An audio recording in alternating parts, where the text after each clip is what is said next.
오늘 함께 읽은 이 고린도 전서는 바울이 고린도 교회에 보낸 편지입니다. 고린도 교회는 바울이 2차 선교 여행 중에 복음을 전하고 개척해서 약 18개월 동안 사역을 했던 교회입니다. 그만큼 이 고린도 교회를 향한 바울의 애착이 클 수밖에 없었는데요. 우리는 이 고린도 교회를 향한 바울의 사랑을 바울이 고린도 교회에 보냈던 서신들을 통해 알 수 있습니다.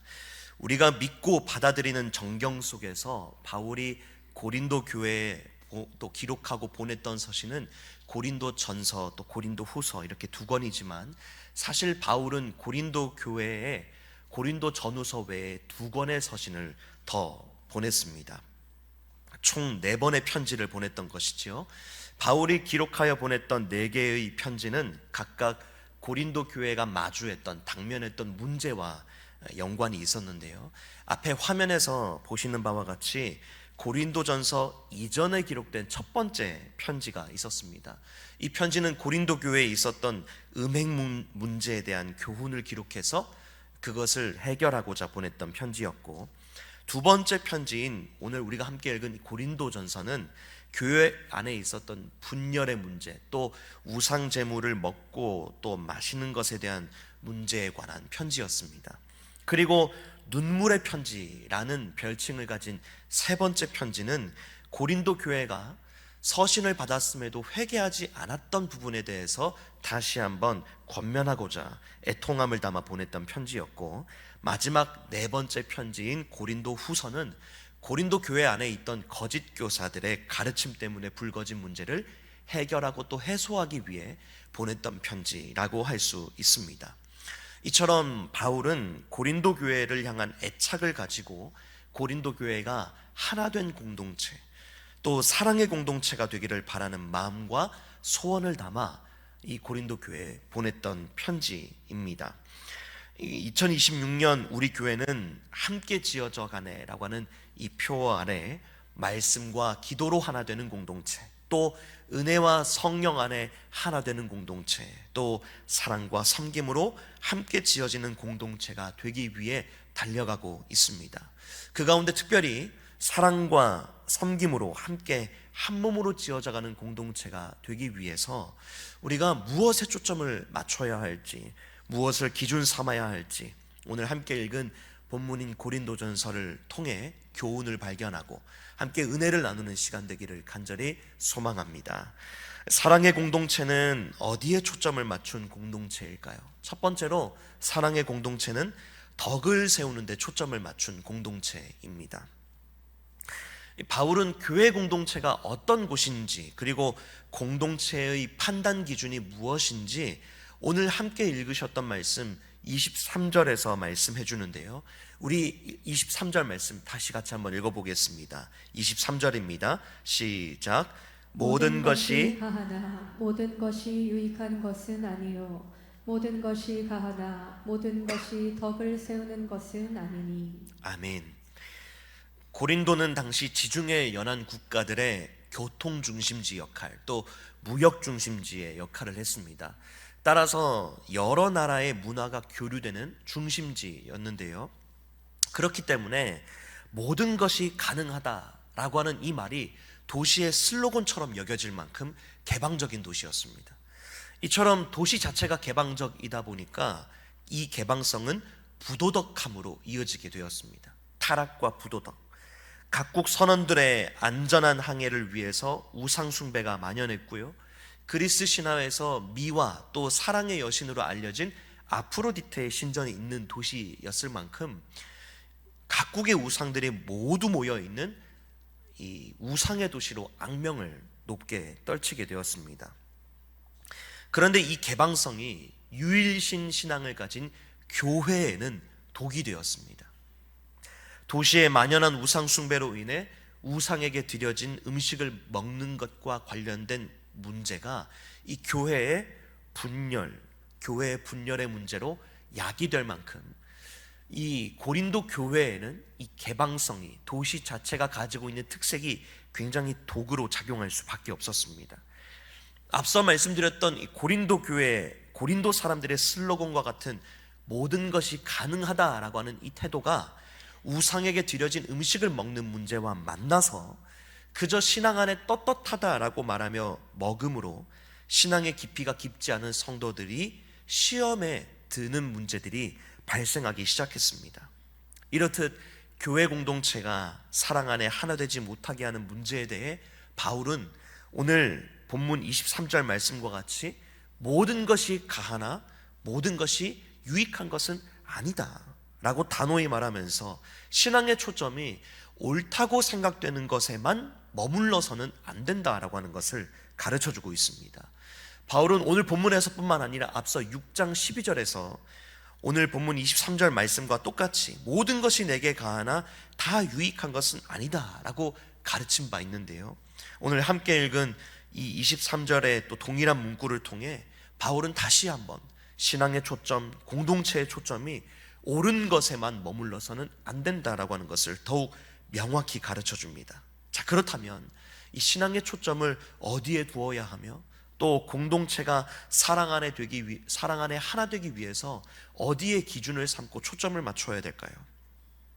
오늘 함께 읽었던 23절 하반절을 다시 보시면 이렇게 말씀합니다. 모든 것이 가하나 모든 것이 덕을 세우는 것은 아니다. 이 구절은 멀리해야 할 지향점과 추구해야 할 지향점을 함께 말하고 있습니다. 먼저 멀리해야 할 지향점은 바로 모든 것이 가하다라고 하는 표현입니다. 이 표현의 의미는 모든 것이 합법적이다 혹은 옳은 일을 하다라고 하는 의미를 가집니다. 또 반대로 추구해야 될 지향점에 대해서도 말하는데요, 지향점은 23절 하반절 말씀처럼 덕을 세우다라고 하는 표현입니다. 이 단어는 헬라어로 오이코도메오라고 합니다. 이 단어는 집을 짓다, 든든히 세우다, 또 강하게 하다라고 하는 의미를 가집니다. 이 의미들을 반영해서 23절을 조금 쉽게 얘기해 보면 모든 합법적인 일을 하는 것보다 공동체를 든든히 세워나가는 일을 해야 한다라고 바꿔볼 수 있습니다. 옳은 것을 행하는 것이 잘못되었다는 것이 아닙니다. 바르고 옳은 것은 마땅히 따라야 합니다. 하지만 바르고 옳은 것을 행하는 것 자체가 공동체의 목적과 목표가 되어서는 안 된다라는 것입니다. 그 바르고 옳은 것들도 공동체를 든든히 그리고 평안히 세워가는 도구로 사용되어야 하는 것이지 공동체의 평안과 덕망을 해쳐가면서까지 옳은 것만을 추구해서는 안 된다라고 하는 것을 바울이 지금 힘주어 말하고 있는 것입니다. 교회는 법적 조문으로 얽혀서 하나로 모인 윤리 공동체가 아닙니다. 교회는 죄를 용서하신 예수 그리스도의 보혈, 예수 그리스도의 사랑으로 얽혀 하나로 모인 사랑 공동체인 줄로 믿습니다. 따라서 우리 공동체가 사랑 안에 하나로 지어져 가기 위해서는 덕을 세우는 것에 초점을 맞추어야 합니다. 바울은 오늘 본문보다 한 장 앞선 9장 18절 19절에서 자신의 권리를 예로 들면서 덕을 세우는 것에 초점을 맞춰야 한다라고 하는 것을 이미 가르친 바 있는데요, 우리 고린도전서 9장 18절과 19절 말씀을 같이 한번 읽어보겠습니다. 시작. 그런즉 내 상이 무엇이냐? 내가 복음을 전할 때에 값없이 전하고 복음으로 말미암아 내게 있는 권리를 다 쓰지 아니하는 이것이로다. 내가 모든 사람에게서 자유로우나 스스로 모든 사람에게 종이 된 것은 더 많은 사람을 얻고자 함이라. 아멘. 바울은 사도로서 권리를 주장할 수 있었습니다. 그리스도 안에서 자유하기에 이미 먹고 마시는 부분에서 거리낄 것이 없었고 힘들게 일하지 않고 사례를 교회들로 받으면서 사역을 할 수도 있었을 것입니다. 그러나 바울은 그렇게 하지 않고 방금 읽은 18절 하반절 다시 보니까 내게 있는 권리를 다 쓰지 않았다라고 고백합니다. 왜 그랬을까요? 바울이 자신의 권리를 다 주장하지 않은 것은 바로 더 많은 사람을 얻고자 하는, 즉 교회에 덕을 끼치고자 하는 선한 의도가 그 안에 있었기 때문입니다. 하나님께서 옳은 것을 행하는 것을 넘어서서 사랑으로 공동체가 하나 되는 것을 더 기뻐하신다는 사실을 우리는 요한계시록에서 주님이 에베소 교회에 주셨던 칭찬과 책망의 말씀에서 알 수 있는데요. 요한계시록 2장 4절 말씀을 보면 주님께서 에베소 교회를 향해 그러나 너를 책망할 것이 있나니 너의 처음 사랑을 버렸느니라 라고 책망하시는 것을 볼 수 있습니다. 이 책망의 말씀은 에베소 교회 성도들의 하나님을 향한 사랑의 마음이 식었다라고 하는 의미라기보다는 당시 에베소 교회가 처해 있던 상황과 관련이 있는 책망인데요. 에베소 교회는 당시 거짓 교사들과 그들의 가르침으로 인해 심한 몸살을 앓았습니다.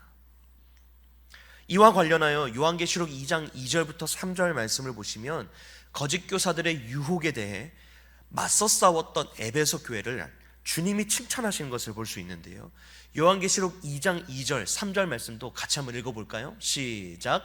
내가 내 행위와 수고에 내 인내를 알고 또 악한 자들을 용납하지 아니한 것과 자칭 사도라 하되 아닌 자들을 시험하여 그의 거짓된 것을 내가 드러낸 것과 또 내가 참고 내 이름을 위하여 견디고 게으르지 아니한 것을 아노라. 아멘.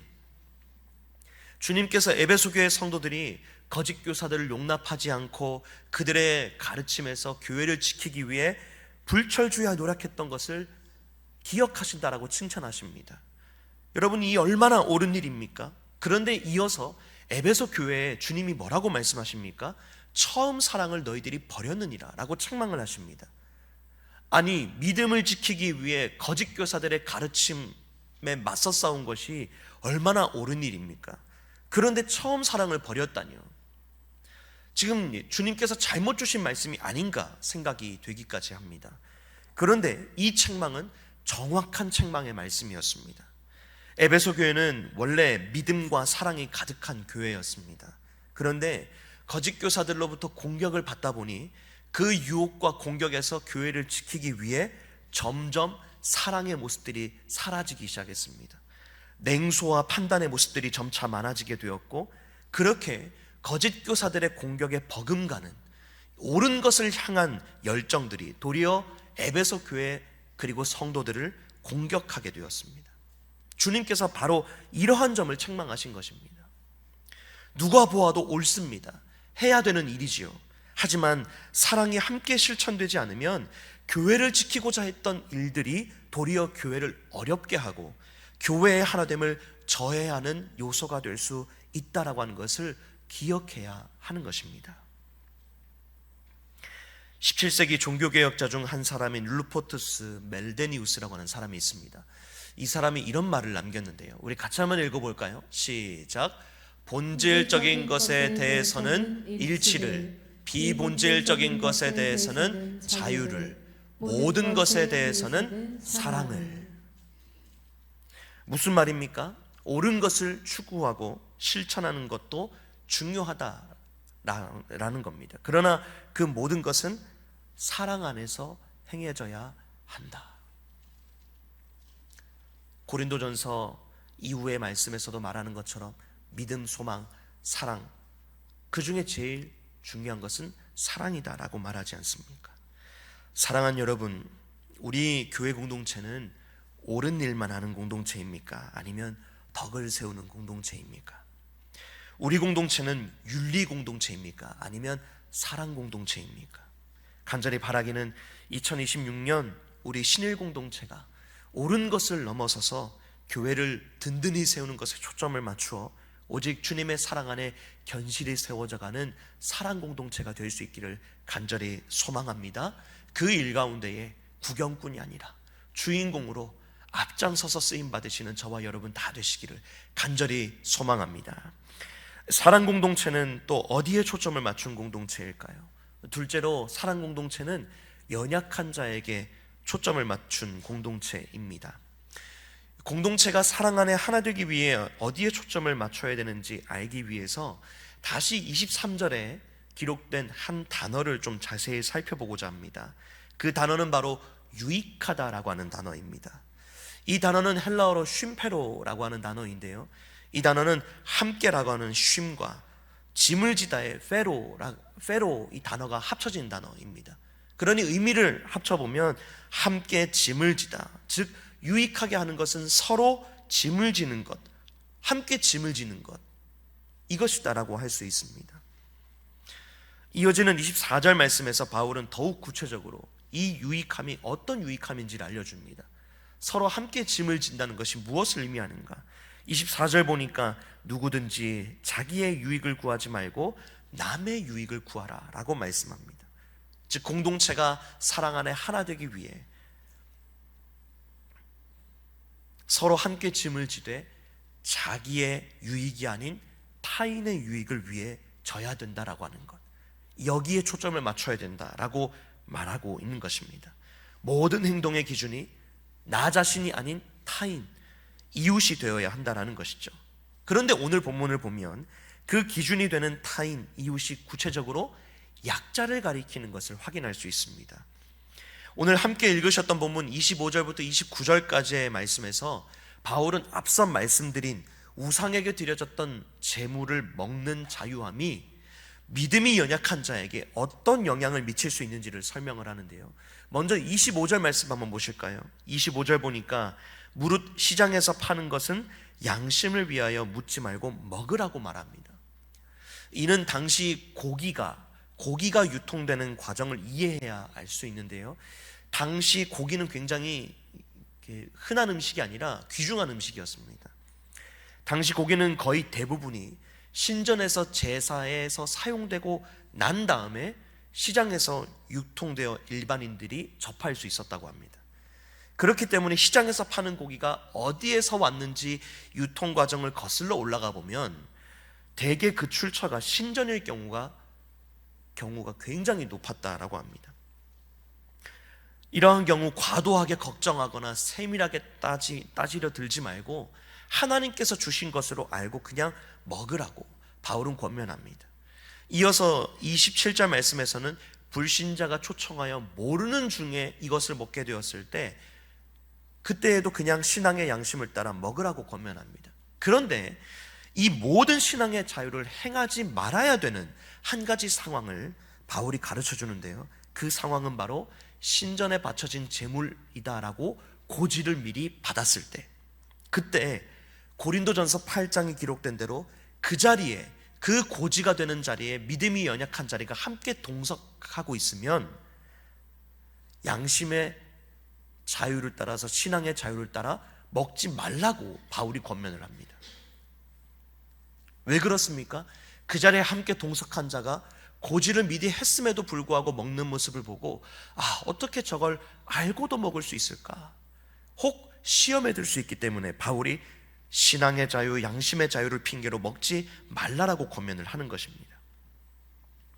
바울은 고린도전서 8장 9절과 13절을 통해서 공동체가 하나 되기 위해, 사랑의 공동체가 되기 위해 초점이 어디를 향해 있는지를, 어디를 향해 있어야 하는지를 바르게 가르쳐 주는데요. 우리 8장 9절과 13절 말씀도 같이 한번 읽어보겠습니다. 시작. 그런즉 너희의 자유가 믿음이 약한 자들에게 걸려 넘어지게 하는 것이 되지 않도록 조심하라. 그러므로 만일 음식이 내 형제를 실족하게 한다면 하는 영원히 고기를 먹지 아니하여 내 형제를 실족하지 않게 하리라. 아멘. 바울은 교회 공동체가 하나 되기 위해 기준과 초점이 이미 오래전부터 신앙생활을 해온 사람이나 믿음이 견고한 사람이 아니라 연약한 자에게 맞춰줘야 한다라고 가르쳐 줍니다. 뭐라고까지 얘기합니까? 내 형제를, 연약한 자를 실족하게 한다면 영원히 고기를 먹지 아니하여 그 형제를 실족하지 않게끔 하겠다라고까지 말을 합니다. 바울의 이러한 가르침은 9장 22절에서도 볼 수 있는데요. 9장 22절 말씀 제가 읽겠습니다.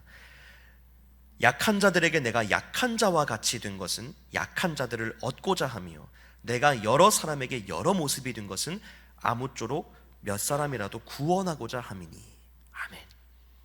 바울은 스스로 약한 자들에게 약한 자와 같이 되었다고 고백합니다.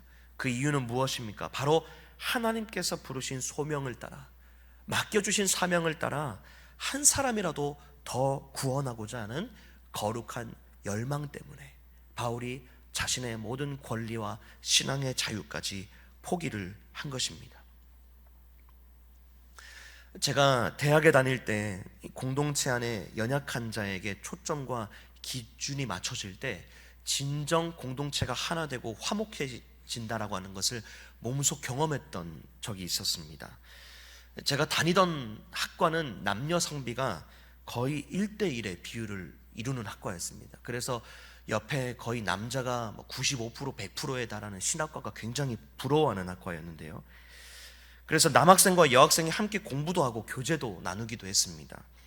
근데 기독교 대학의 기독교 교육과이다 보니까 교제를 나눈다 하면 사실 할 수 있는 게 많이 없습니다. 그냥 맛있는 거 먹고 어쩌다 볼링을 치는 정도, 그 정도의 교제를 나누는데요. 그래서 볼링을 칠 기회가 참 많았습니다. 근데 함께 볼링을 치러 가보면 이 조화롭던 분위기가 조금 깨지는 거를 경험을 합니다. 왜냐하면 비교적 남학생이 힘이 세고 하다 보니까 여학생들보다 조금 더 볼링을 잘 쳐서 점수 차이가 많이 났기 때문입니다. 그래서 함께 볼링을 치러 가면 많은 경우에 이 여학생들은 흥미를 느끼지 못하는 것을 볼 수 있었습니다. 그렇다 보면 자연스럽게 지루하게 되고요. 그렇다 보면 자연스럽게 분위기가 조금 이렇게 차갑게 변하게 됩니다. 근데 어느 날 한 선배가 이 점수 차이로 인해 냉랭해지는 분위기 속에서 한 가지 묘책을 냈습니다. 보통 팀별로 점수를 합산을 해가지고 게임비를 내거나 혹은 음료수 내기 등을 했었는데, 그렇게 하지 말고, 그렇게 하면 비교적 점수가 좀 낮은 여학생들이 너무 위축이 되니까 그렇게 하지 말고 합산한 점수 중에서 1의 자릿수가 제일 높은 팀이 이기는 것으로 하자, 그런 묘책을 낸 겁니다. 이게 무슨 말인고 하니, 볼링을 잘 치는 사람이 150점씩 나오고 못 치는 사람이 30점, 50점 이렇게 나오면 당연히 150점 치는 사람이 이기지 않습니까? 그런데 그렇게 합산하지 말고, 만약에 150점을 치더라도 1의 자릿수가 0이니까 그 사람은 빵점, 39점을 치더라도 그 사람의 점수가 1의 자릿수가 9니까 그 사람이 9점으로 이기는, 이런 구조로 변경을 하자는 겁니다. 그러니까 아무리 잘 쳐도 1의 자릿수가 1이거나 2면은 지게 되는 것이죠. 이 얼마나 지혜로운 묘책입니까? 그렇게 새롭게 게임을 시작하게 되었는데요, 어떻게 되었을까요? 그 전까지 점수가 낮게 나와서 표정이 어둡던 이 자매들의 표정이 바뀌기 시작했습니다. 물론 형제들도 복잡한 심경으로 동일하게 표정이 바뀌기 시작했습니다. 이거 잘 쳐야 하나, 못 쳐야 하나, 복잡 미묘한 것이죠. 근데 그 이후 제가 대학을 다닐 때 동안은 언제든지 볼링을 남학생과 여학생들이 함께 칠 때면 그 규칙을 적용해서 모두 함께 웃으며 볼링을 칠 수 있었습니다. 사랑하는 여러분, 오늘 많은 이들이 교회에 문제가 있다라고 말합니다. 어떤 문제일까요? 시설의 노후, 혹은 교회 위치의 문제, 규모의 문제, 이런 문제일까요? 아닙니다. 세상에 많은 사람들이 오늘날 교회에 무엇이 문제라고 말하면 사랑이 없는 것이 문제라고 말합니다. 여러분, 교회가 어쩌다 이런 지탄을 받게 되었을까요? 오늘 본문의 말씀의 가르침처럼 교회의 초점과 기준이 타인이 아닌 자기 자신, 연약한 자가 아니라 기존 신자들에게 맞춰져 있기 때문에 그런 지탄을 받게 된 것은 아닌지 돌아봅니다. 그렇다 보니 오늘 함께 읽은 본문인 고린도전서 10장 31절이 너무나도 개인과 우리 자신에게 맞춰져서 해석되고 적용되고 있는 것은 아닌지 또한 생각해 봅니다. 내가 옳은 것을 하며 하나님의 영광을 드러내보리라. 내가 오랫동안 믿어왔던 전통을 따라서 내가 생각하기에 내 기준에 맞는 행동을 하며 무엇을 하든지 하나님의 영광을 드러내보리라. 그렇게 적용되고 있는 것은 아닌지 생각해 봅니다. 옳은 것을 넘어서서 공동체에 덕을 끼치는 측면에서, 그리고 자신이 아닌 타인과 연약한 자에게 기준에 맞추어져서 먹든지 마시든지 제가 무엇을 하든지 제 자신을 낮추며 하나님의 영광을 드러내겠습니다, 여기에 초점이 맞춰지지 않고 내가 생각하기에 옳은 것, 나 자신의 이름을 드러내는 데 기준이 맞춰져서 하나님의 영광을 높여보겠다고 하는 측면에서 이 10장 31절에 해석되고 적용되고 있지는 않는지, 우리는 이 고린도전서 10장 31절을 이어지는 32절에 잇대어 해석하고 적용해야 합니다. 32절은 이렇게 말합니다. 유대인에게나 헬라인에게나 하나님의 교회에나 거치는 자가 되지 말고 걸림돌이 되지 말아야 한다라고 하는 것이죠. 비단 교회 안에서만 그럴 뿐 아니라 세상 속에서 교회된 우리를 바라보는 세상 사람들을 향해 걸림돌이 되지 말아야 한다라고 바울은 가르칩니다. 그렇게 될 때 우리의 삶은 하나님의 영광을 높이는 삶이 될 것이다. 이렇게 10장 31절이 해석되고 적용되어야 하는 줄로 믿습니다.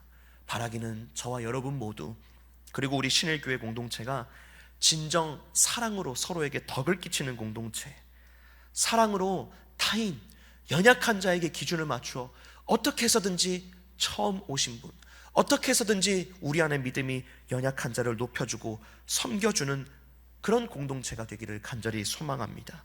그리할 때 우리 교회가 하나님 사랑 안에 주님의 몸인 교회답게 진정 견실히 튼튼히 지어져가는 이 땅의 소망인 교회 공동체가 될 줄로 믿습니다. 구원의 방주의 역할을 다할 줄로 믿습니다. 이 일에 주인공으로 쓰임받는 저와 여러분 다 되시기를 주님의 이름으로 축복합니다. 이 시간 제가 잠깐 기도하겠습니다.